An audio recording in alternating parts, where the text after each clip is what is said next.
In de spits hebben een goede 50 politiemensen verskaat door de Roenwijk van Ljouwert stadig rieden.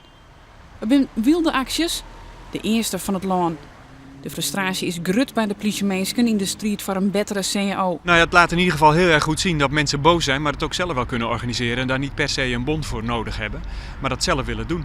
En nou, dat staat ze te prijzen, maar nogmaals, zo zijn de spelregels niet en ik houd me aan de spelregels.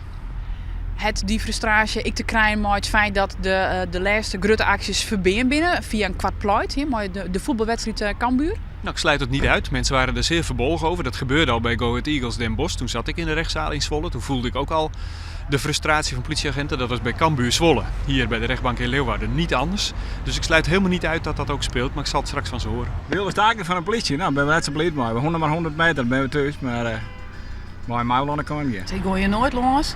Nou wil ik of nog een keer langs. En dan stink je stil. Wilde acties als deze mooie juridisch schoen net. Ik al had het vakboen begrip en sympathie voor de actie, toch waren alle politiemensen veromroppen. Nou, wij nemen de acties onmiddellijk over, want wij staan wel heel sympathiek tegenover deze mensen die gewoon vechten voor goede arbeidsvoorwaarden. Dat doen wij ook, dus ik snap ze heel goed. Maar formeel juridisch kan het niet en moet ik als bond het wel afblazen. En dat zal ik zo meteen doen.